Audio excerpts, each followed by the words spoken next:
in interactions, how we deal with very complex interactions. What we did last week was review all the reasoning principles. I showed 3 different ones. I introduced the principles of human vision, the layers of vision, low-end vision and high-end vision, and the principles of Gestalt that somewhat have to do with that, and the principles of human hearing, and the principles of touch. Yeah? Today we are going to introduce one more key principle, which is called affordance. We'll learn about that. If we first see a little bit about this Gestalt and how well that works, so I'll ask you, what do you see in here? And who's the quick one that gives me an answer? A triangle, but it's not there, right? We make it up. Yeah, we kind of interpret the figure at the foreground that actually in white there's a triangle here, whereas there's only 3 circles with a piece cut out of it. Yeah, and that makes a triangle. So our vision is very interpretive, right? It makes sense of what we see, and that was somehow also a little bit alarming. How objective can we actually assess scenes? Because if I ask you what you see here, you might have known this figure, already seen this figure. The basic question is, what do we see? A number of lines, right? And are these lines parallel or not? They are parallel. Sorry? They are parallel, right? They are parallel, but it's very difficult to assess that, yeah? Because I ask you specifically so you pay attention, yeah? But the thing is, a lot of people, when they were confronted with this test called the Zollner test, that they were saying it's not parallel. So somehow our vision here mixes up. Yeah, it's got mixed signals because there's mixed lines here. We can easily see that these ones are parallel, but the longer ones get disturbed by that. Yeah, so it's a distortion of yeah, so it gives an illusion basically. So this was basically tossed by an astronomer to see how well we could assess very complex or relatively complex figures just by human vision, and there's complications there. Okay, now I know there is a native speaker, so I'll ask Carolyn to read the next. I'm not sure. Yeah, read the next text aloud. According to research at Cambridge University, it doesn't matter in what order the letters in a word are. The only important thing is that the first and last letter be in the right place. The rest can be a total mess, and you can still read it without problem. This is because the human mind does not read every letter by itself, but the word as a whole. Well, of course, right? Big deals in well, there's complete bollocks here, but yet she could read it with no real effort. Right? Well, it was actually fluidly that you could do it. So we make sense of things that are there, yeah? And that's really a perceptive thing. Yeah? It's called sometimes a perceptual set, right? There's a link between what we perceive and what we expect, yeah? And we make sense of what we see. And this typically what we see if we use a word processor, we can write words that a spelling checker will think is okay, and it is okay, but in terms of the sentence it's not okay, and we overlook it because we can't. And so Paris in the spring, if you write 2 times the, spelling checker won't see it, and we won't see it either, right? Because it already makes sense to us. How this perceptual set works, so basically context is very important. How this perceptual works, it really stresses the idea of really that we actively involve, and it shows that we actively involve, especially the text that was just read, that we're actively involved in filtering out and making inferences and interpretation. So because all the words were known to the reader, she could really very fastly make sense out of it, right? Where there was no sense at all, it was all wrong. Yeah? So we are really geared to making sense out of things, and we are very proficient in filtering, sometimes too proficient, and we should be aware of it. That's the basic message. So another example of a perceptual set, how we do things in context. If I ask you to say, okay, what do you see here? That's simple, right? You can say it. What do you see? Yeah, it's just three numbers and they're added up, so 12, 13, 14. So it's just a sequence, right? 11, 13, 14, yeah? Sequence. But I can do this, and now what you see? ABC. ABC. Whereas this, I didn't change this, right? So you make sense out of it. If it's 13, it would be nonsense, so you perceive it differently. You actively filter it out that it actually is a natural range of things, right? So this was an experiment already to understand perception, was already done when perception was researched by psychologists and psychophysicists. This is Minter and Berner experiment, where they showed how we perceive things and make sense of it. That's an important asset, and we constantly do that. Okay, so this is just for you to remember and to understand perception and what we do with it. Perception is, of course, key. It's part of what we see in cognitics. Another key concept I introduced was usability. And today, I'll introduce affordances. An affordance is something about an object, and you can do things with that. And that's typically in an interaction, right? And this term was basically given to us by a Scottish psychologist and later taken up in the field of human-computer interaction to use it there. Yeah? And that, in that context, it's used as perceived affordance, that I'll explain today. Let's first see what's affordance. Right? So James Gibson gave it to us, right? The term affordance, while he was trying to make sense of what he saw and how we respond to things. Basically, you could say, it's animalistic, so it's both for the animal world as for the human world. Yeah? It's a resource in the environment that offers an animal. The environment gives to the animal, and the animal then perceives what to do with it, how to use it. Right? The cow can eat grass. It sees grass, starts to eat it, and knows what to do with it. And some monkeys know if they see a branch, they can use it as a tool. So that's affordance.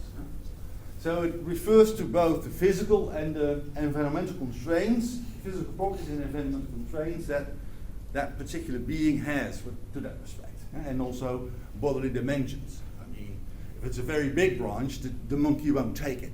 So it takes a small branch that it can just put into a termite hole to just put out termites and have a nice lunch, right? And it's always there, right? If you don't see it, then it's still there. Yeah? And it might be, it's very unconscious that that beings see it. Now that's really the concept as it was described in a much broader context by James Gibson, right? Now, it was picked up by Donald Norman when people realized there needed to be more. That the human input to interactions is very important, so you have to see how to organize that.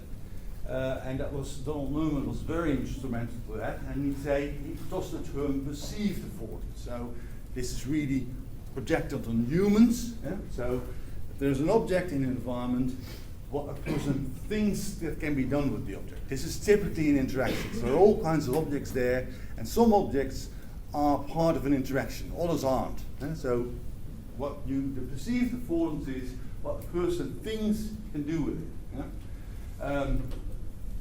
So he described that already very clearly in the Psychology of Everyday Things. So we'll get some drawings from that. Yeah? But it's really about the operations and manipulations that can be done with a particular object. Yeah? It's typical graphical elements in information visualization or in an interactive screen. Yeah? Which is basically a visualization. Let's have a look a little more to affordance. Yeah? So here we have a mug, yeah? And it has a handle, and what the handle does, it affords to grasp it, right? So it affords grasping.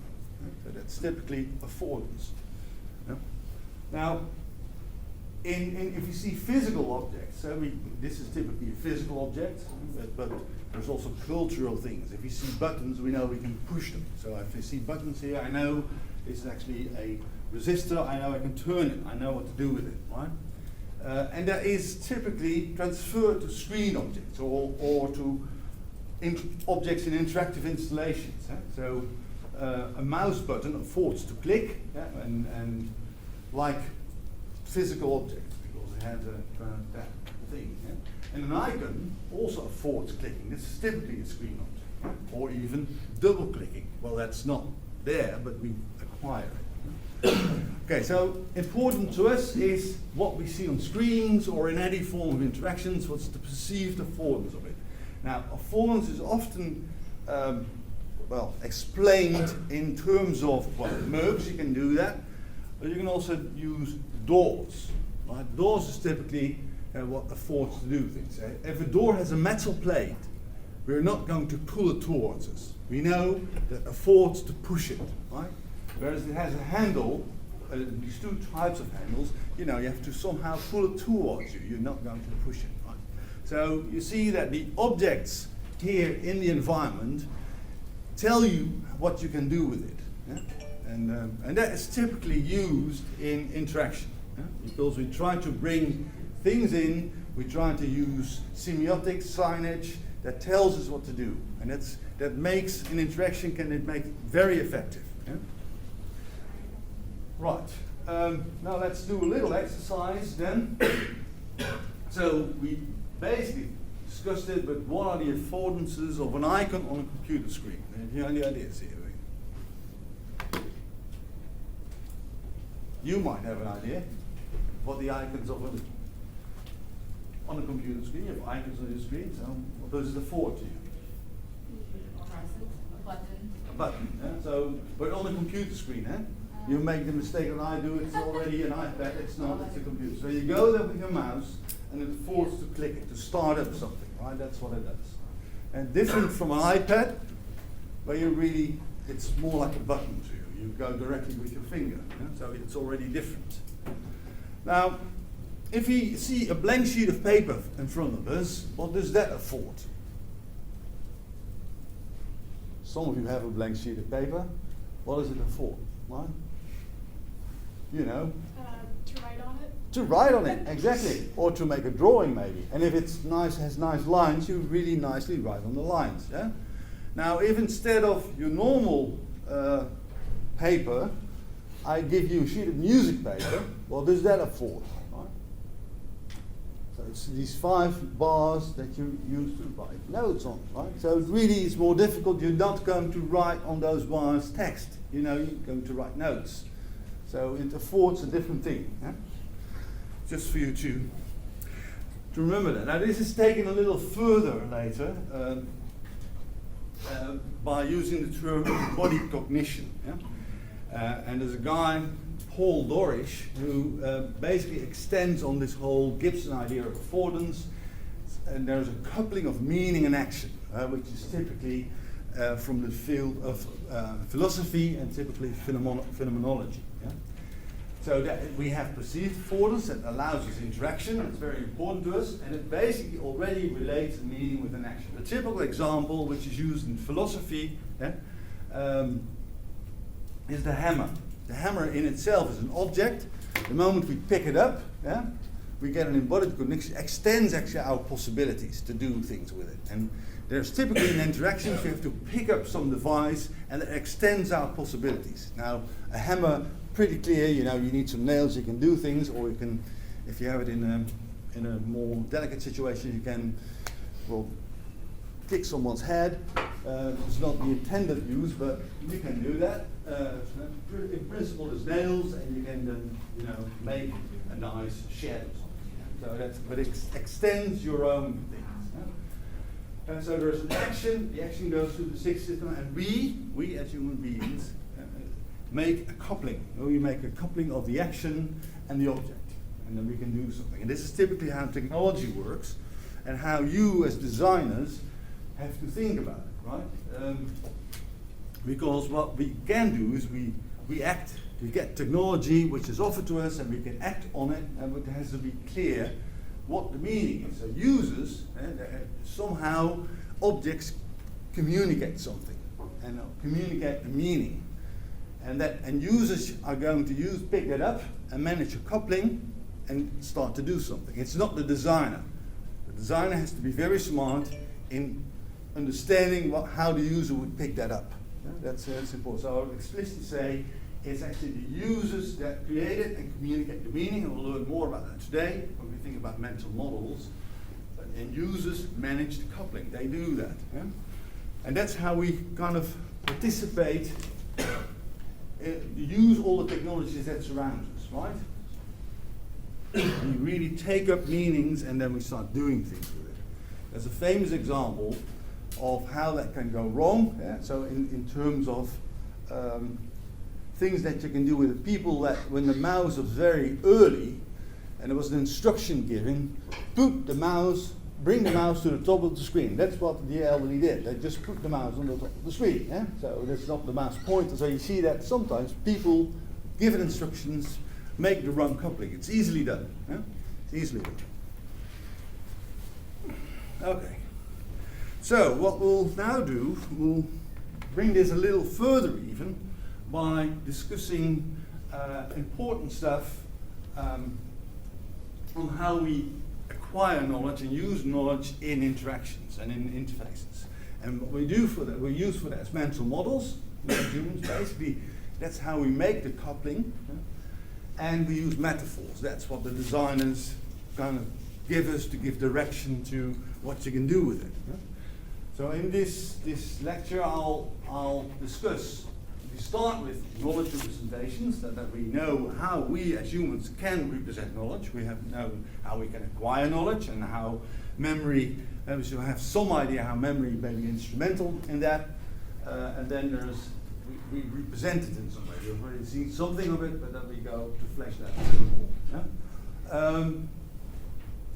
Then there's all kinds of schemata, another number of things that we discuss, schemata, mental models, and how that relates to users and designers, and then we end up with metaphors. And since you have been really busy making the exam, we'll first have a coffee and then we'll do that, right? Okay, so we'll be back in 12:15 latest, so that I can actually do the last one, right?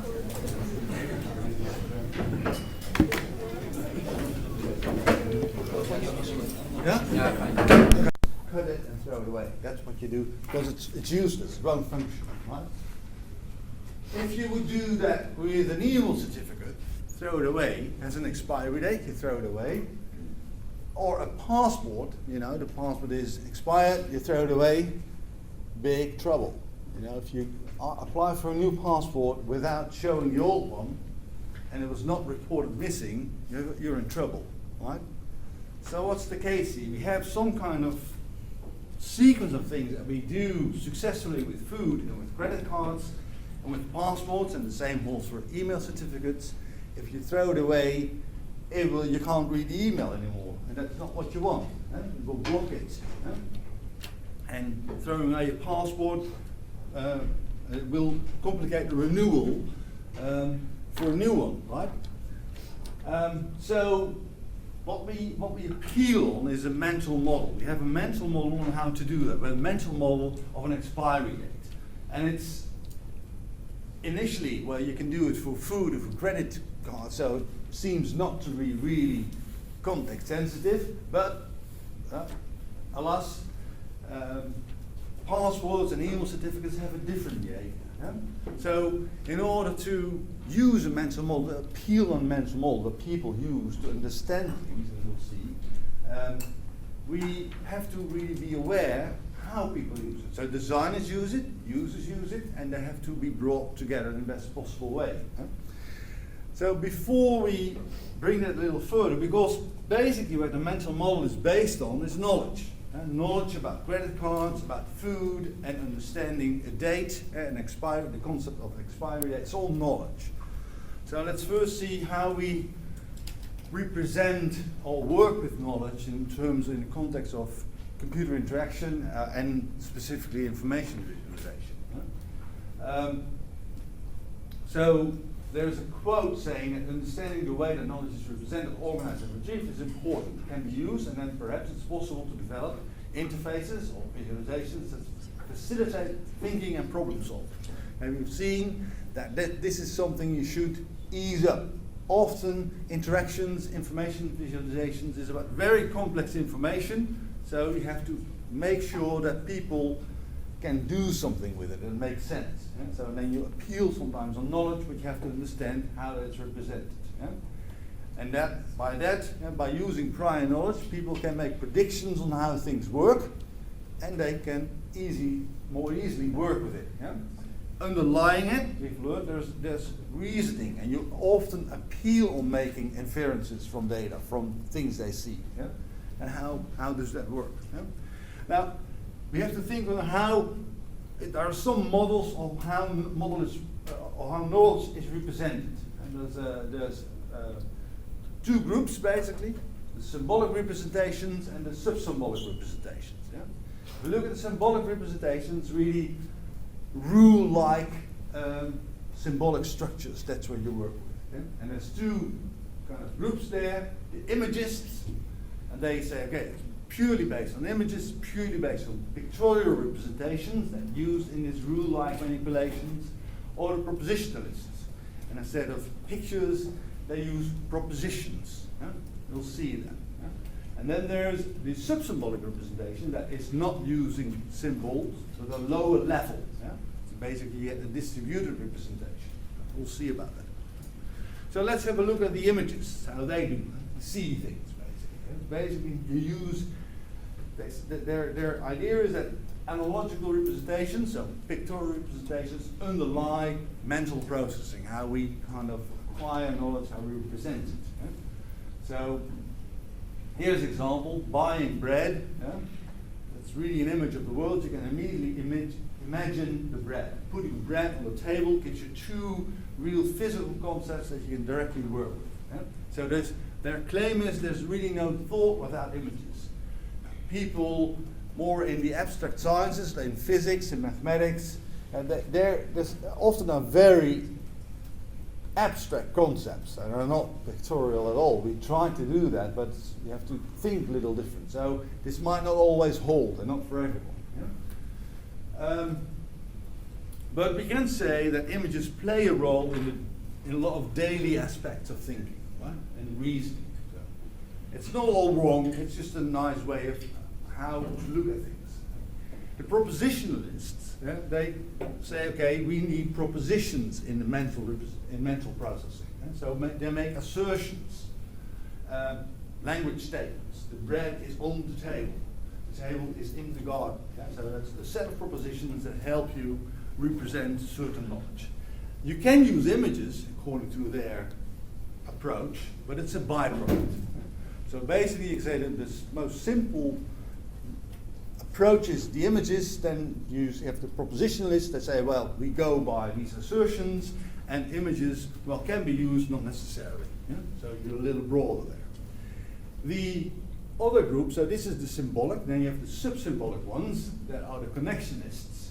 They say, well, it's a distributed representation. So knowledge is everywhere, and we somehow bring it together. And it's a network of knowledge. Yeah? And in the nodes, where things come together, that's where the knowledge is implicit. Yeah? It might be that we use propositions, it might be that we use images, but there is a higher level of representation. We are sub-symbolic, we are in a lower way of representing things. To give an example, here I visualized it, and so the knowledge is in the nodes. If we want to, so we have names, we have races, sexes, professions, all kinds of things. So we can now, in the nodes, where all the knowledge comes together, we can see what's going on. So if you think about Claudia, she has a black skin complexion, she's female, she's a professor, and she drives a Maserati. Yeah?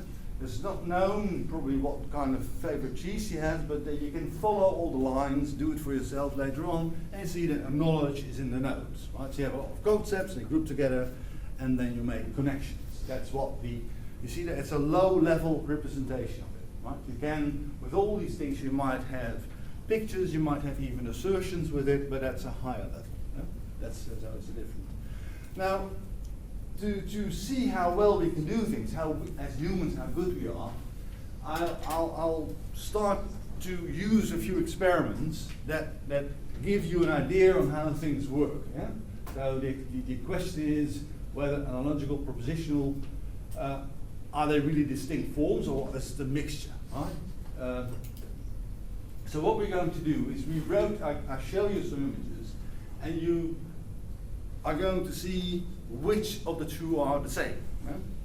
So you'll see that the more disparate the view is, the more difficult it is to take them together. And so sometimes you need propositions, you need assertions to make it together. Sometimes you purely use the imagery. Right, so here is which two images are the same. So there's basically three.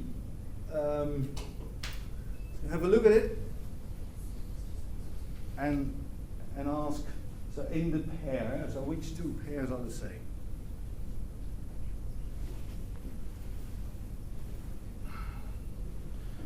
Right? So these are experiments that were also in psychophysics that were done. Any ideas about A's? Is those A's the same? Yes. Okay. What about B? How many have a B? A few B's. So everybody thinks that C is the same or something, or? So A and B are the same. C not. Yeah? So you can't put them together. That's an interesting thing that you're doing now, actually. But let's first do another one. So I have here 4 images, and I ask which one is similar to this one.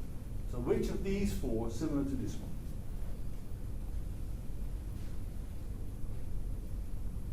That one? This one? Yeah, that one.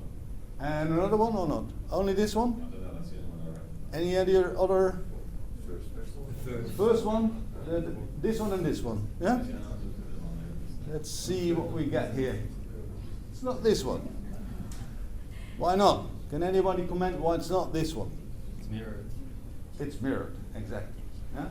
So, but these two are the same. You agree? Yeah? Right. Okay, we'll do one more of these. So what you already saw in the first experiment, it was just a pair that you had to match. Now you had to compare 4. More complex. We'll make it a little more complex. So the question is, which 2 images, 2 figures are the same? So you can think pairwise. It's A and D, B and E, C and F. That's the only thing you have to do. Nothing more. B and C. B and no, you have to think like this. A and D, B, E, C, F. Yeah? Yeah? Any ideas here already? You can correct yourself now. Yeah, so it's B and E. B and E. Yeah. B and E and nothing more? No others? Only B and E? C and F. C and F as well? Well, I hear 2 good answers. That's really true. Yeah? What you see is that an interesting phenomenon is that I project here basically 2-dimensional images. What you can do, you've shown to be able to do, is really make it 3D, yeah, those projections, and then work with it in your mind. So you start rotating it, shifting, and then fitting it, right? So you do mentally very interesting things. Yeah? So it's a mental, and the last ones were even more complex. There were no hidden lines, so you had to do even more. Yeah? So you see, it was more complex. It took longer probably to do it, although you were a little trained. Yeah? And you need more than only images. You start to make assertions. You start to use other representations. Yeah? Okay, but the interesting thing is what you do is you're able to take an object which is principally 2D, make it 3D, and work with it in your mind. That's an interesting thing, right? So these are so basically what we do is we work with our visual memory. Yeah? We can keep that. I can show it very short and then see how long you can keep it. But as long as the cognitive load is moderate, we can really work with it, yeah? And we can do operations with it. Yeah? And the interesting thing is that for FM functional MRI, it has been shown that that this uses the same, so this mental modeling, the mental working of them, it uses the same external triggers as normal vision. Yeah? So it's basically the same part of the brain that uses it, the virtual cortex. Yeah? But with higher cognitive load, it gets more difficult to do it. The visual memory, as we know, has a very limited content, yeah? And there's some interesting concepts. And so basically what we try to achieve in what we do is we have what's called a visual momentum. We try to be really continuous in how we design things. Yeah? Because that reduces the mental effort, makes things easier to do. Yeah? Typically in filming, you have scene continuity. You know, films are not shot, you know, longitudinally. There's just, well, they do it by bits and pieces, but there's really set operators that need to make sure that the continuity is right. That actors wearing the same clothes, that the configuration of tables or in a house is the same, right? If not, you watch a very strange movie. There's a lot of examples that you can see from that. Right? But it's really important in interface and interactions, yeah? Because if you change it, you corrupt basically the mental model that people work with, and you give a more cognitive load, make it more complex. An example of that is that sometimes we don't see this. We don't see changes and notice, but yet unconsciously we do, right?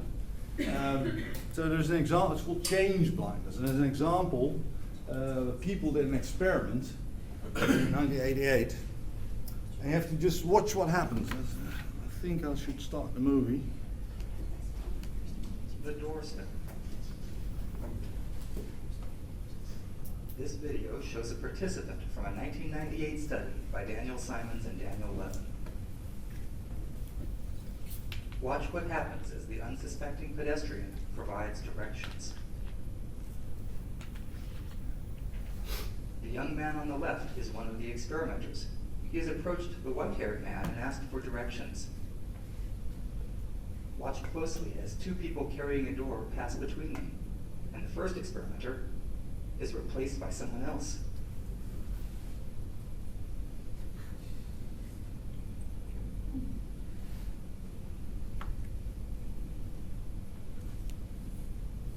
Like many of the people in this study, the pedestrian was entirely unaware that he was talking to a different person.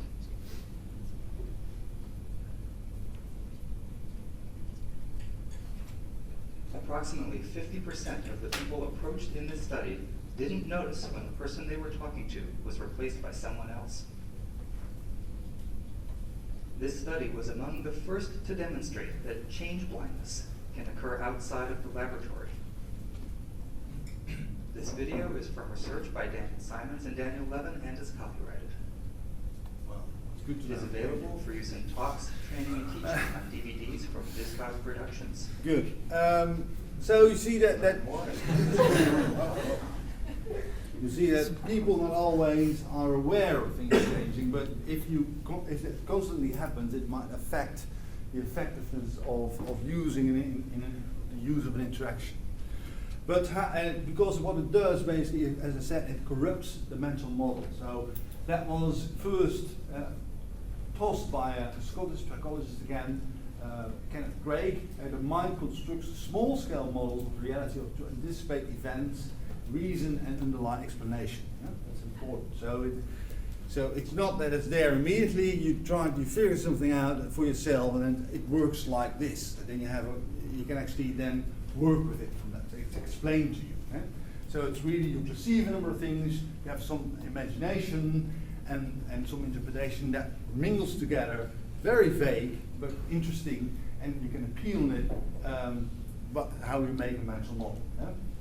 So what's important to realize that for a person, a mental model represents what's true, not what's false. Yeah? So you do it to operate in a situation, and not to understand how it would not work. Yeah? Now, next to how we work with knowledge, so network knowledge is schemata, which is more based on previous experience. It's more static, and mental models more dynamic. There's really a playback, a sequence that you always do the same. You go to, you buy a ticket. Well, it's not the case anymore. You would buy a ticket at the vending machine to take the train. Yeah, so that's just a sequence of events that you do. Or you go to the trains, go to the platform, and you check the platform where you need to be, take your overchip card, put it on the reader in Yanto. That's a sequence of events, it's a schema. So you don't need a real complex mental model to do that. Yeah? But you see there's sometimes metaphors, and we'll explain that later, being used for that. Okay? So it's a scenario for a specific situation. Examples here. You go with a group of people to a restaurant, you look at the menu, you enter with your group, you wait for the waiter to be seated, ask for a drink, and you order. It's a sequence, it's not, in the other order. Taking the train, I just explained it, you just follow that sequence and it goes. Now, what you see in mental models, and so the change blindness will be affected, but there's mental models that really have conflicts, right? So we have these illusions, I showed one already, the Zollner illusion, where basically you say, are these lines now parallel or not? So it's very difficult to assess. And a master of creating mental conflicts was a Dutch graphical artist, Escher, who did that here, right? So it looks like a very ordinary scene to you, but if you look at the people that are walking the stairs, there's something really impossible there going on. So basically they walk up and down on the same stairs. They can't be, right?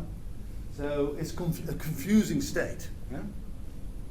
And he did much more of that. So you should study this figure for yourself, or go to internet. There's a lot of explanation on it. There's another one where you have water in a kind of waterfall, which is created, but it actually, it's all of the same height. It can actually be. So this is the same height as this. It's the same thing. So how can that be? That's a mental conflict. There's a guy actually that tried to solve that mental conflict for us, and he built it, basically, right? He built the thing, and he shows that he can do it. You see, it's the same thing that Escher had. So you do the same thing because you have a mental model of what Escher showed you, and you build it, basically. This is the 3D thing as you mentally had it in mind, right?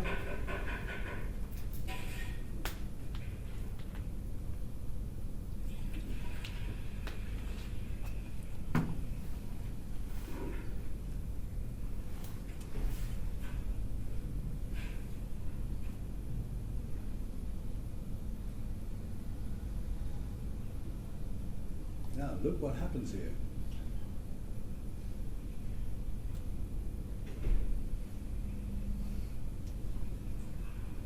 So he lets water stream against gravity. Isn't that something? It can't be. Our mental model is the opposite, right? But it's done here. Right? So, a mental conflict can be really disturbing. Yeah? I'll leave that with you. We'll resolve it later. So, what is a mental model as a definition?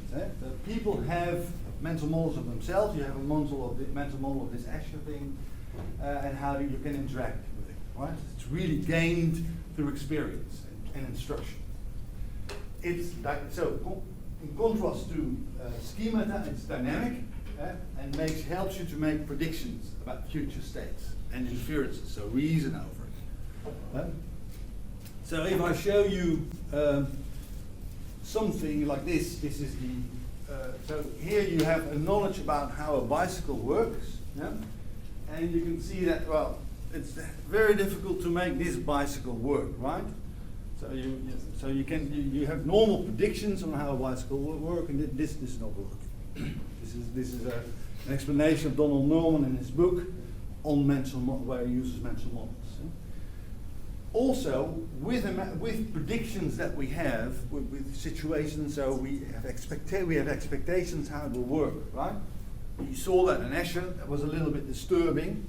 And I've here another situation which was where you try to play a certain sequence of things. So in a way it's a schema, but it's based on a mental model that you have of a certain situation, which is here.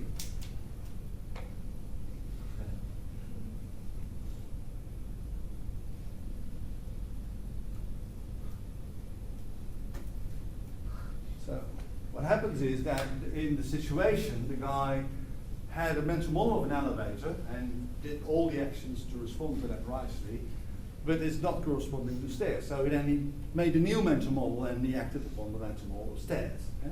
So there's action coupling basically as well what's going on there. Yeah? Now what we'll see as well in mental models is that we do that in different tasks. Yeah? So we have an object action model. Yeah? So you have the object, you know how it can be applied. So words are objects, so you know what you can do with that in terms of actions. Yeah? So there is already kind of affordance to that. Yeah? That has to do with this, right? And we have a state transition model, where basically what you saw in the elevator was a state transition. So basically the actions changes the state of the model. Yeah? So if you work for a cash dispenser, and you shift in your car, do some actions, then you get money. So there's a state transition, right? So it changes the sequence of things. Yeah? Sometimes it is both. Yeah? So if you have a PowerPoint presentation, then you basically first work with it like this, and then there's a state transition because at some point it's a valid presentation, they have slides, and you present it. That's another state. Yeah? So you have to make your mental model to work with it. That's how we acquire knowledge about working with this kind of software, right? So this is tasking. Yeah? Basically, you separate object action models to state transition models, and then there is how we look at it more in detail. So there's a functional mental model. That's what to do, how to use it, which is very context sensitive. For a driver, yeah, I do not need to know how my motor in my engine operates. Just need to ignite, need to know how to use the clutch if I have one, and I can drive. And a fuel in my tank, I can do that. Yeah? So that's a functional mental model. I can just use the function of that particular object, a car. Yeah? Whereas a car mechanic, he needs to know all these other things. He needs to know how the engine operates, how the clutch operates, and how the fuel pump operates. Yeah? So he has a structural mental model. He needs to know the why, yeah? How it works model. Yeah? So those are two different aspects of mental models, functional against structural, right? Now we can all apply this to design. Yeah? There is a system model which contains all the hardware and software components. So and a designer model is a conceptual model of the designer. The system's image is the user interface, the screen design, everything, and the user model is the conceptual model of the user, which is a mental model. This might also be a mental model. A conceptual model is how things are arranged. What you now need to try to do as a designer, because you can't do it, you can pick up components, yeah, and then you can make an interface. This is what you offer. Of these two things, offer a user.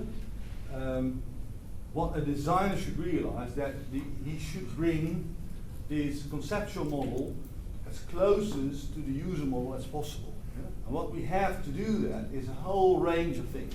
Yeah? So you should understand a mental model. You can do research after it. But you have metaphors, graphics, icons, glyphs, tunes, language. We have a whole range of tools available to do that. Yeah? And very important in interaction is using metaphors. Yeah? We'll see that these are used very widely. Yeah? So metaphors is basically familiar to unfamiliar. Yeah?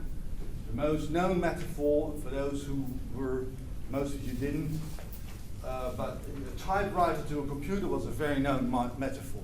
So basically it's underlying, a lot of word processes are underlying how a typewriter was organized. And still our keyboards, as we know them, come from typewriters, and it has to do with that the hammers cannot jam in the most efficient way. Yeah? So it's a metaphor is really a transference of a relation between objects to another for another purpose, right? That's what we'll discuss some of these metaphors. Next to metaphors, we have analogies. Yeah? Then it's completely in agreement. Yeah? So it suggests that the model of operation is analogous. Yeah? It's an analogon. Yeah? So, and the similarity is really clear between things. So the operation of a computer presents an interesting analogy to the working of the brain. And we sometimes use that. I've used that analogy when I was explaining memory. So because it's a much used analogy. Yeah? So if we look at metaphors in daily life, we see them a lot in language. Yeah? So we really bring things along in terms of metaphors, especially in language. The argument if the argument is war, he attacked every weak point. There's no physical attacking here, yeah, but it's just showing criticism the right target. This is typically metaphors taken from warlike situations, from combat situations that are now applied in daily life. Yeah? If you use that strategy typically military thing. Yeah? Soccer is war. So if you think time is money, right? Well, time is not money, but there's a lot of metaphors that go along that line. So this graphical user interface really saves me time. You know, you can't basically save time. You can save money, you don't save time. But it's transferred to that particular thing. Installing the latest version was a waste of time. On that, what subject did you spend most of your time? So it's really spending, you spend money, you then can, in a similar way, spend time. A specific type of metaphor is a simile, which is an open comparison. So two different things to create a new meaning. The spy was close as a shadows. Two different concepts bring together, and now it has a new meaning. So it was, a shadow is very close, and to somehow transfer that, we do that in this way. Yeah? She runs like a cheetah, right? So probably not with 4 legs, but the speed is really impressive, and that's why we say that. Right? So we try to transfer that. Now, in interactions, we see a lot of metaphors, right? The book metaphor, the desktop metaphor, the internet metaphor, spatial metaphor. There's a lot of information visualization, social metaphor we see in development. Let's run through some of these examples. There are also composite metaphors. Some of these are already. The desktop is typically a composite metaphor, right? You see more than one thing. Yeah? So there's a menus on a desktop. Basically, the desktop itself is a metaphor. Then there's menus and there's buttons. And menus is from a restaurant, buttons from electrical devices. Yeah? And from all these metaphors that are available, that are offered, basically, and that bring affordances, perceived affordances, people develop a mental model. So if you look at the book metaphor specifically, so there is basically the early applications of CD-ROMs, and also e-books for that matter. There's a content page, everything is there as in a normal book. Content page, page numbering, indexes, but there's disadvantages. See if you have your e-books, right? So dynamic fast lookup is not possible. The nice thing about a book, if you take a library book, you can just open it, you see the most read page. Yeah? And fast turning pages is not fast, it's not the same. It's really a kind of limited use. But we see that the modern book metaphor works, and we use an e-book and use it as a book. We can pay through it, we can read it, of course, and we can put it on shelves. So we really have, we use it as a book, as if, but it's really a digital thing. A little more complex is with internet, because basically the metaphor came after the fact. There was already internet, and then we had to describe it with metaphors. It was a phone, it was a highway, it was surfing, so there was different things, and it was difficult to apply it. But if you just email, that was very successful, right? It's really regular surface mail was transferred to email. You can really do the same thing. It has an address, you can send, receive, forward, and redirect mail. So you can do everything you can do with regular surface mail. Yeah? Now the desktop metaphor in itself, so that is interesting to know, started at Xerox PARC. PARC stands for Palo Alto Research Center. It's in the Bay Area in California. And basically, the start, the whole desktop metaphor was the Xerox Star computer. Because they had bitmap screens, they could start doing things. Before you had just terminal screens, and there were characters, but nothing more than that. And it had a few things. It was never meant to be a real desktop, but it allowed gadgets, or it allowed resources to overlap, as if it wasn't a desktop. And this is basically the archetypal desktop metaphor. It's completely different from what we know from Linux, Mac OS, or Windows, but this is where it all came from. Right? So, but it has all there, yeah? And the desktop metaphor. So this is that machine, the Star, where that was used on. And I'll have a guy now telling about it, who you all know, and how he was impressed by this. Steve Jobs. December 1979, Jobs, then all of 24, had a privileged invitation to visit Xerox PARC. And they showed me really three things. But I was so blinded by the first one that I didn't even really see the other two. One of the things they showed me was object-oriented programming. They showed me that, but I didn't even see that.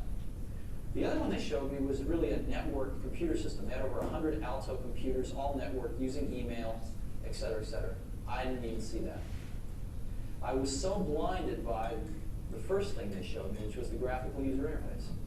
I thought it was the best thing I'd ever seen in my life. Now, remember, it was very flawed. What we saw was incomplete. They'd done a bunch of things wrong, but we didn't know that at the time. And still, though, they had the germ of the idea was there, and they'd done it very well. And within, 10 minutes, it was obvious to me that all computers would work like this someday. It was a turning point. Jobs decided this was the way forward for Apple. So, you see in a historical context how that actually came about and how we are now still working on these desktop metaphors. Other metaphors that are important is spatial metaphors, where we basically try to use our normal three-dimensional surroundings in a computer setting. So also specifically actually in visualizations this is used a lot. And so they try to make it more immersive, make data or visualization really as if they are in a 3D environment around you without using virtual reality. Yeah? But it's organized in a really spatial manner. That's important. And there were some problems doing that, but people understand it because people are basically, we are 3D. We are used to use space and put everything on a flat screen. For that matter, is really flat. Yeah? So people have really done a lot of attempts in user interfaces, but also in all kinds of interactions to make it really three-dimensional. As an example, there's this small piece of footage to show a few years ago. Hi, I'm Matt Fraser, Field Training Manager for Panasonic, and today you're in front of our new 3D graphic user interface. The idea is to take 3D and provide you with a new menu system that gives you an easier way to navigate. In addition, it uses a hand-controlled wand menu system. You can pull things closer to you. It makes it much easier for you to be able to select things that are important to you to be able to find on the television set. Now, this is not something that's ready for prime time now, but we want to give you a sneak peek into the future of what 3D has to offer in terms of not just picture quality, but also giving you an easier-to-use experience. Well, so there's been a lot of attempts in doing this, also in windowing systems itself. This is just trying to wade through data that is mentally suggested to really be spatial, and so that has been done also in terms of windowing systems that were, we think windows, we think of they're infinitely small thin, but here they give them a thickness and they give other information on the other side. So that is working, and this was a Sun interface, was very successful for a while, and that basically has things in it that we now see in Mac OS. And so these kind of shells with all kinds of software on it, right? Other spatial metaphors is, for instance, in iTunes, where you have kind of representation of CDs or vinyls in a row of how you would wade through CDs or wade through vinyl in a record store, right? So typically seen in music collections and how you can interact with it. There's a whole range of different devices, as we'll learn later, to do that. So they really have already in it a kind of spatial way of operating things. And so we organize it spatial and we make it spatial, and that's interesting. Another metaphor which is used often is the social metaphor, which is human to human or human to artificial agents. So we talk to assistants, Laura of IKEA, that is really a social being, and try to answer questions. So you really think you're talking to a social being as a social metaphor, trying to give you the right answers. And we have that also in digital hangouts, where sometimes we have our own avatars that we do in digital hangouts, and we can relate to other people in such a way, right? So basically there are, if you look at information visualization, you take a little step further, there are different metaphors. So basically we see data as physical objects, and data are in space, which is basically navigation or spatial navigation, and where distances have a meaning. If things are further apart, so basically data are more dissimilar. If they're closer, they're more similar. And interaction is a metaphor. So computers are basically people, and you connect, keep computers connected. Now, in the end, I would like to run through a number of these typical consequences that you would see in information visualization in terms of metaphors. An important one is landscapes, where you see that distance and height really makes things. So typical things of a landscape are transferred to this visualization, right? There are peaks that say something. Yeah? So you know how to look at a landscape, and you know how to interpret that. Another one is the map metaphor, right? Where we have cluster certain things together, and as if there's a boundary, as if it's a country or a province or a certain area that has specific characteristics. So this is where you can see the same things here, but if you use this metaphor, it's much clearer what's actually going on. Another one is taken from botany, very important one, seen in computer science a lot, but very specifically in information visualization, where we use trees. So we use trees that have branches, have leaves, and that is typically used in more complex visualizations, where we want to show how things relate. So typical information visualization metaphors are now landscape, map, and trees, and they have typical things. What a landscape has, you'll see back in the metaphor. The map has cartography, also distances, you see in both cases, boundaries, and tree, a higher tree is also saying something about how it's visualized, right?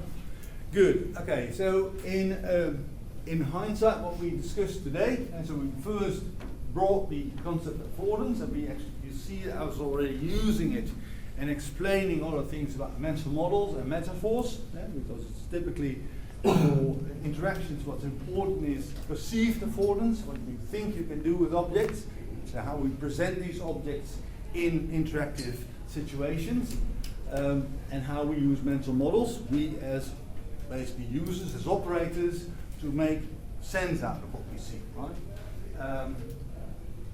And schema data, which for metaphors is really supporting a mental model, and that's how we use it. That's how we are going to use this. Good. So we continue on Thursday with lecture number 5, and on Thursday as well we'll do the speed date. I'll inform you about it with over email. For those who are not in a computer science or in either of the bachelors of computer science or in a master of media technology, but more in a minor, so please send me an email so I can actually make sure that you are properly designated in the good group. Yeah? So please send me an email.